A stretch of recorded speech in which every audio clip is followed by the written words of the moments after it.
देश के सबसे बड़े भिखमंगे जो उद्योगपति हैं, जिनकी संपत्ति इतनी बढ़ रही है, उन पर ये चेक कीजिए कि देश के बैंकों का कर्ज कितना है। और वैसे वो अपना रिकॉर्ड दिखा रहे हैं, वर्ल्ड में इतना रिकॉर्ड हो गया उनका, इतने नंबर पे अमीरी में आ गए और इतने नंबर पे आ गए, ये वर्ल्ड में और इंडिया में दिखा रहे हैं। लेकिन देश का कितना कर्जा है वो भी आप चेक कीजिए। ये मेरी जिम्मेदारी भी बनती है, ये आपकी भी बनती है, क्योंकि आप भारत के अच्छे नागरिक हैं। जो पूरे देश को पता है कि जब किसान आंदोलन हुआ था तब भी ये लोग यही हमें जुमलेबाजी पढ़ाते थे। अगर 80% के लोगों की इन्होंने सर्वे कर ली है तो ये सामने इतनी भीड़ आपको दिख रही है, ये कौन है? ये हम अपने साथ लेके आए क्या बुलंदशहर से, या ये मध्य प्रदेश से साथ लेकर के आए? मेधा पाटकर जी मेरी माता तुल्य बैठी हुई है, इन्होंने इतनी डिटेल में आपको बताया कि ना ये साथ लेके आई ना हम लेके आए, ये सभी लोग यहीं के हैं, आसपास के लोग हैं, ये प्रभावित है। क्यों ऐसा हो रहा है? देखो ये सामने ना जहाँ मैं बैठी हूँ यहाँ से 20 मीटर की दूरी पर एक नदी भी बह रही है। जब पानी का विकास रुक जाएगा, सामने स्कूल है, शिक्षा है, क्यों नहीं यहाँ पे मंडी बनाई जा रही? और यहाँ पे हवाई पट्टी भी है, पास में एयरपोर्ट एक नहीं है कि लखनऊ का हो, लखनऊ, गोरखपुर, कुशीनगर, वाराणसी, इलाहाबाद, 5 एयरपोर्ट है। उन्हीं एयरपोर्टों को आप इंटरनेशनल बना लीजिए। और यहाँ से कितने लोग ऐसे हैं कि जो इंटरनेशनल फ्लाइट में सफ़र करेंगे या वहाँ से चल करके यहाँ आएंगे? फिर एयरपोर्ट के लिए जो ज़मीन एक बार होती है वो कौन सी होती है? जो उपजाऊ नहीं होती है। और इनकी ये ज़मीन उपजाऊ जिनसे ये खाते हैं भोजन, और उस जनता, यही जनता उसी में से उगा करके भारत को और उत्तर प्रदेश को टैक्स देती है, जिसकी वजह से ये जो जितने सारे लोग मेरे प्रशासन के भाई खड़े हुए हैं इनकी तनख्वाह जाती है। ठीक, उसके बावजूद भी हमेशा से पीड़ित सिर्फ किसानों को और मजदूरों को ही क्यों किया जाता है? जुमलेबाजी तो जब भी दी गई थी, जब 13 महीने देश में इतना बड़ा आंदोलन चला था, आज़ादी के बाद से 1947 के बाद से इतना बड़ा आंदोलन चला था, जब भी इतनी सारी दुहाइयाँ दी गई थी, लेकिन फिर भी बैकफुट पर जाना पड़ा। सरकार को क्यों जाना पड़ा? सभी को पता है कि सच को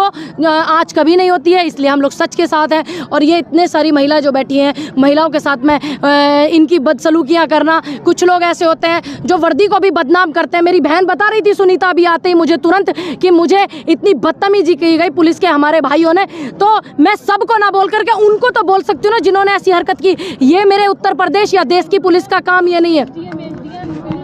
एसडीएम पुलिस देश, सुन लीजिए आप, वो बेटी बता रही है, ये उत्तर प्रदेश की पुलिस या देश की पुलिस का काम ये नहीं है। पुलिस का काम ये है कि जब बेटी के बलात्कार हो जाते हैं उन बलात्कारी को पकड़े, फांसी पर चढ़ाएं। लेकिन नहीं, यहाँ उल्टा सिस्टम है। सरकार ऐसे बलात्कारियों को, सेंगर जैसे लोगों को सपोर्ट करती है, उनको ये भी सपोर्ट करने लग जाते हैं। क्यों? मैं मानती हूँ कि एक पुलिस वाले भाई को एक बेटी की शादी भी करनी होती है, अपने बच्चे भी पालने होते हैं, अपनी बीवी बच्चे भी देखने होते हैं, लेकिन जमीर मार करके थोड़ी ना देखेंगे। मैं इन लोगों से भी यही बोलूँगी कि जब जब आपका आंदोलन होगा, अभी तो हम जनता हैं, हम जनता पे इतनी इनकी गार गिर रही है जिसकी कुछ मैं तुलना ही नहीं बता सकती। लेकिन जब ये अपने लिए आवाज़ उठाएंगे ना, तो इनके लिए आवाज़ उठाने के लिए कोई मंत्री तंत्री नहीं आएगा। हम जैसे लोग इनके लिए आवाज़ उठाएंगे और इनकी वर्दी के लिए आवाज़ उठाएंगे जब इनको ज़रूरत होगी, जब कोई मंत्री नहीं आएगा। लेकिन देश के हित में कितनी थी आपको भी पता है, मुझे भी पता है। दूसरी बात, वैक्सीन पहले भी लगी है, लेकिन पहलों की सरकार ने ये नहीं करा, लाखों करोड़ों का विज्ञापन लगाया, थैंक यू मोदी जी आपने वैक्सीन दी। अरे वैक्सीन नहीं लगी, मेरी माँ के यहाँ पे भी एक निशान होगा चंदे जैसा, जब महामारी आई थी तो वैक्सीन पहले भी लगी है। वैक्सीन उठा, शिक्षा आगे क्यों नहीं बढ़ाते हो? स्वास्थ्य सुविधाएं हॉस्पिटलों में ले जा करके देखिए,